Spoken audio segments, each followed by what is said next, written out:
ગુજરાતી વાર્તા નસીબમાં હોય તો મળે। મગધ દેશમાં ચક્રપુર નામે સુંદર નગર હતું। નગરમાં સર્વે વાતે પ્રજા સુખી હતી। ચોર લૂંટારાઓનો ઉપદ્રવ ન હતો।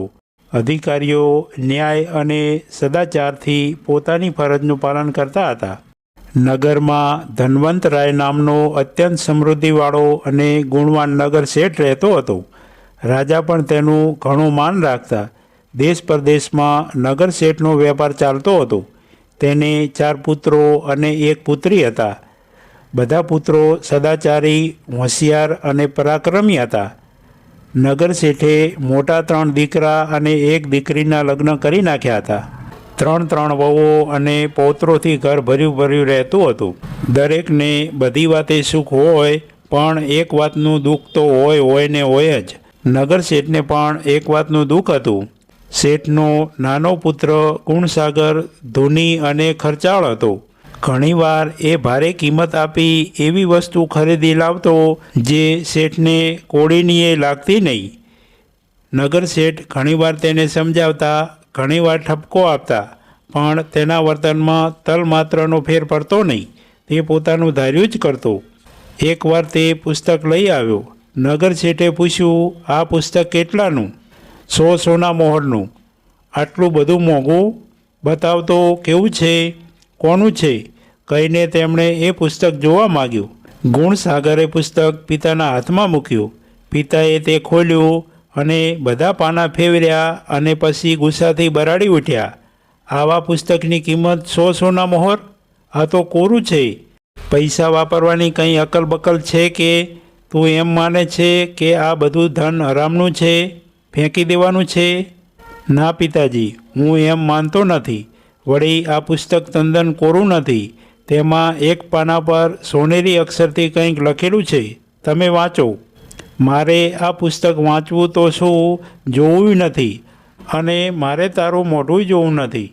આજે શેઠનો ગુસ્સો 7મે આસમાને પહોંચી ગયો હતો।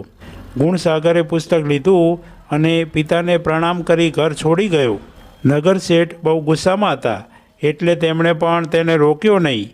તેમને થયું, પુત્રને ખોટા લાડ પ્યાર કરાવવા ન જોઈએ, નહીં તો તેઓ કુમાર્ગી થઈ જાય છે અને કુળને તારવાને બદલે મારે છે।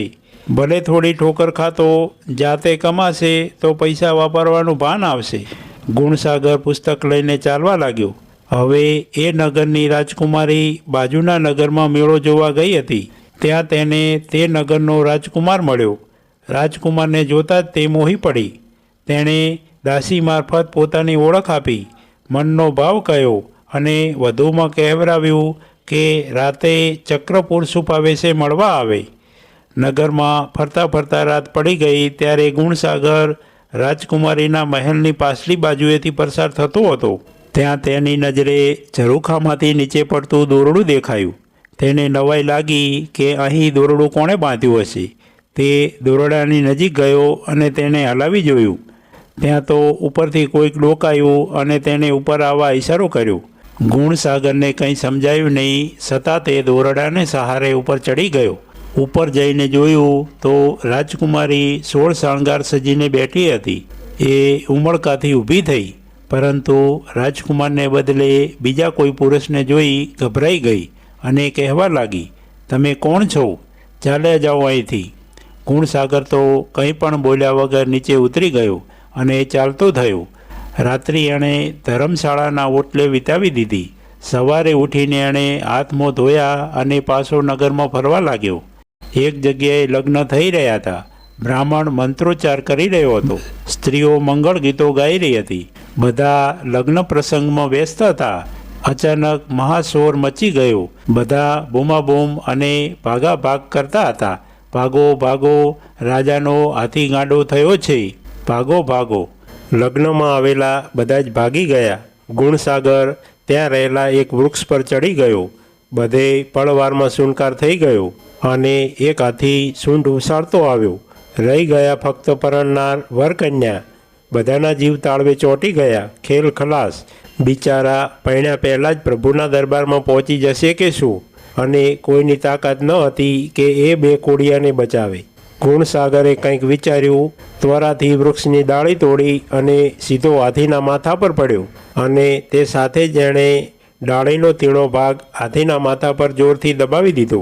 હાથી ચીસ પાડી ઉઠ્યો અને ગભરાઈને શાંત પડી ગયો. ગુણસાગરે ડાળ પરનું જોર ઓછું કરી દીધું અને હાથીના મસ્તકે હાથ ફેરવવા માંડ્યો. હાથી ધીરે ધીરે રાજાના મહેલ ભણી ચાલવા લાગ્યો. બધા ધીરે ધીરે હાથી પાછળ ચાલવા લાગ્યા. હાથી રાજાના મહેલ પાસે એની જગ્યા પર આવી ઊભો રહી ગયો. પછી ધીરેથી બેઠો ગુણસાગર નીચે ઉતર્યો. મહાવતે હાથીનો કબજો લઈ લીધો.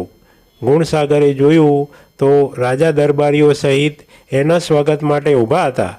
કારણ કે રાજાને ખબર પડી ગઈ હતી કે પોતાના ગાંડા હાથીને કાબૂમાં લઈને એક યુવાન આવી રહ્યો છે. એ રાજાની નજીક આવ્યો અને રાજાને આદરથી પ્રણામ કર્યા. રાજાએ પોતાના ગળામાંથી નવલખો હાર કાઢી ગુણસાગરને પહેરાવી દીધો અને કહ્યું, યુવાન, તું જે હોય તે, પણ આજે તે મારી લાજ રાખી દીધી છે. જો કોઈ હાથીના પગ નીચે કચડાઈ જાત તો મને જિંદગી સુધી અફસોસ થાત, મારા માથે કલંક લાગી જાત. તારું બધું વૃત્તાંત મેં સાંભળી લીધું છે. તારા જેવો પરાક્રમી મેં જોયો નથી. હું મારી રાજકુમારી તારી સાથે પરણાવવા માગું છું. તને મંજૂર છે? મહારાજ, આપની આજ્ઞા મારા આંખ માથા ઉપર છે. હું આપણા જ નગરના નગરશેઠ ધનવંતરાયનો નાનો દીકરો છું. રાજા ખૂબ ખુશ થઈ ગયા. સન્માનથી એને અંદર લઈ ગયા. પછી નગરશેઠને સંદેશો મોકલ્યો. નગરશેઠ તો આ સાંભળી આશ્ચર્યમાં પડી ગયા અને અતિ આનંદિત બની ગયા. તરત જ મુહૂર્ત કાઢી રાજકુમારી સાથે એના લગ્ન કરવામાં આવ્યા. લગ્ન પછી રાજકુમારીએ ગુણસાગરને કહ્યું, આપણું કેવું ભાગ્ય છે. એકવાર તમે આવ્યા તો મેં તમને કાઢી મૂક્યા, છતાં તમે ફરી મારા જીવનમાં આવ્યા અને મારા સૌભાગ્યના સ્વામી બન્યા. ગુણસાગર બોલ્યો, પ્રિયે, તારી વાત સાચી છે. આ બધો આ પુસ્તકનો પ્રતાપ છે. આ પુસ્તક મેં ખરીદ્યું એટલે જ પિતાએ મને કાઢી મૂક્યો. એટલે જ હાથીવાળો પ્રસંગ બન્યો. તેમાં હું સામેલ થયો અને તું મળી. અને એ પુસ્તકમાં પણ એવું જ લખેલું છે. મને બતાવો એ પુસ્તક, એમાં શું લખ્યું છે? ગુણસાગરે પુસ્તક પોતાની પત્નીના હાથમાં મૂક્યું. તેણે જોયું તો આખું પુસ્તક કોરું હતું. તે વિસ્મય પામી. પાના ફેરવતા ફેરવતા છેલ્લે સોનેરી શાહીથી થોડું લખાણ લખાયેલું હતું. બંને પતિ પત્નીએ ભેગા થઈને એ વાંચ્યું. નસીબમાં જે લખ્યું હોય છે તે જ મળે છે અને નસીબમાં નથી લખ્યું હોતું એ મળતું નથી. મળે છે તો ફરી ચાલ્યું જાય છે. બંને પતિ પત્ની હસી પડ્યા. મિત્રો, આવી દરરોજ નવી વાર્તા સાંભળવા માટે સબસ્ક્રાઈબ કરો અમારી ચેનલને.